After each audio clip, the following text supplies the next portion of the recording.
नमस्कार। चलिए आज वक्त में थोड़ा पीछे चलते हैं। साल 1857 से ठीक पहले के राजस्थान में।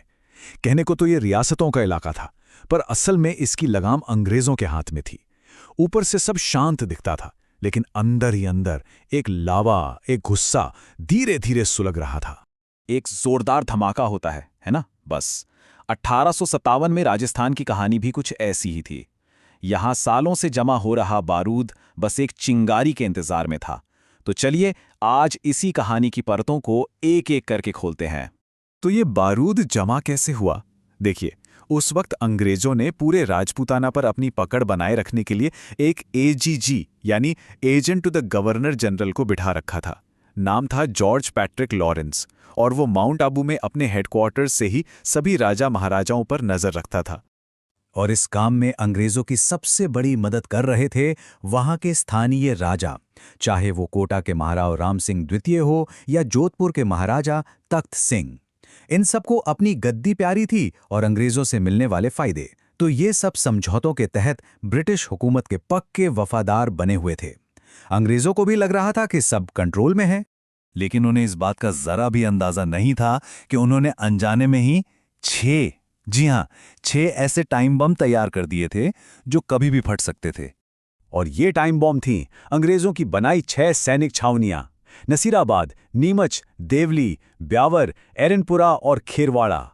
यहां करीब 5000 हिंदुस्तानी सैनिक तैनात थे, और यही छावनियां थीं वो बारूद का ढेर जो बस एक चिंगारी का इंतजार कर रहा था। और वो चिंगारी आई चर्बी वाले कारतूसों के रूप में। हुआ ये कि नई एनफील्ड राइफल के कारतूसों को मुंह से काटना पड़ता था, और अफवाह फैली कि इन पर गाय और सुअर की चर्बी लगी है। अब सोचिए, ये सैनिकों के लिए सिर्फ एक कारतूस नहीं था, ये उनके धर्म पर, उनके स्वाभिमान पर एक सीधा हमला था। तो चलिए अब देखते हैं कि विद्रोह की ये पहली आग आखिर भड़की कहाँ और कैसे। कहानी की शुरुआत होती है नसीराबाद छावनी से। यहाँ 15वीं बंगाल नेटिव इन्फेंट्री तैनात थी। इन सैनिकों को मेरठ में विद्रोह शुरू होने के बाद सिर्फ शक के आधार पर नसीराबाद भेज दिया गया था। ये उन्हें अपना अपमान लगा, और बस 28 मई 1857 को उनके सब्र का बांध टूट गया।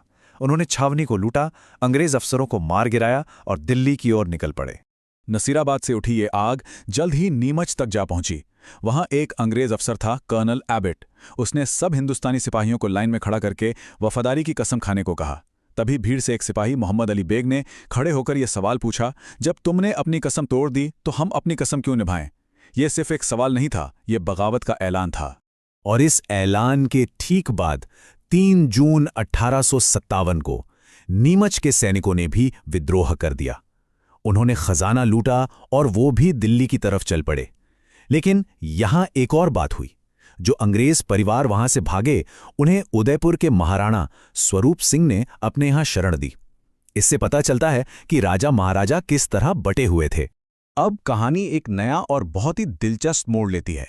हम चलते हैं एरनपुरा छावनी, जहां इस विद्रोह को एक ऐसा शेर मिला जिसने अंग्रेजों की नींव हिलाकर रख दी। तारीख थी 21 अगस्त। जोधपुर लीजन के सैनिकों ने बगावत का झंडा उठाया, और उन्होंने एक ऐसा नारा दिया जो इस पूरी क्रांति की पहचान बन गया: चलो दिल्ली, मारो फिरंगी। ये सैनिक पहुंचे मारवाड़ के एक गांव आउआ, और वहां उन्हें मिले ठाकुर कुशाल सिंह चंपावत।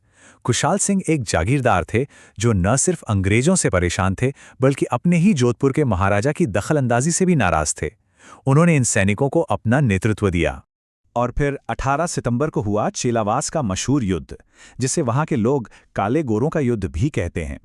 इस लड़ाई में एक तरफ थे हिंदुस्तानी विद्रोही और दूसरी तरफ अंग्रेजों और जोधपुर राज्य की मिलीजुली फौज। और नतीजा, विद्रोहियों ने उन्हें बुरी तरह हराया। लेकिन इस जीत के बाद जो हुआ, उसने सबको हिलाकर रख दिया। जोधपुर का पॉलिटिकल एजेंट था मैकमेसन। उसका सिर काटकर आउवा के किले के दरवाजे पर टांग दिया गया।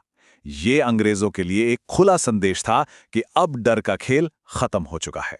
अभी तक हमने सैनिक विद्रोह की बात की, लेकिन अब हम चलते हैं कोटा, जहां ये क्रांति सिर्फ सिपाहियों तक सीमित नहीं रही। ये एक पीपल्स रिवोल्ट यानी जन विद्रोह बन गई, और ये इस कहानी का एक बहुत ही अहम मोड़ है। 15 अक्टूबर 1857 का दिन था। वकील जयदयाल और रिसालदार मेहराब खान के नेतृत्व में कोटा की जनता और सेना, दोनों ने मिलकर बगावत कर दी। उन्होंने सबसे पहले वहां के ब्रिटिश एजेंट मेजर बर्टन और उसके 2 बेटों को मार गिराया। और तो और कोटा के राजा महाराव राम सिंह द्वितीय को उन्हीं के महल में कैद कर लिया। और सबसे कमाल की बात यह है कि विद्रोहियों ने पूरे कोटा शहर पर 1-2 दिन नहीं बल्कि पूरे 6 महीने तक अपना कब्जा बनाए रखा। सोचिए, 6 महीने तक कोटा आजाद था। ये उस दौर में एक बहुत बहुत बड़ी कामयाबी थी।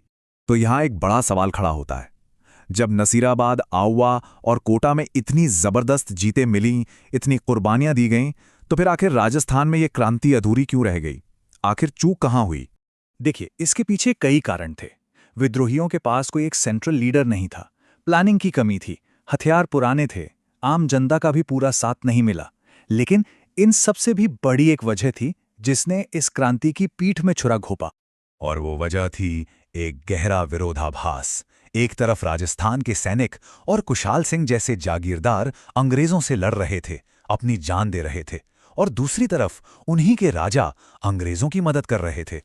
ये एक ऐसी लड़ाई थी जहां राजस्थान के लोग अपने ही शासकों के खिलाफ भी लड़ रहे थे, और इसी ने विद्रोह की कमर तोड़ दी।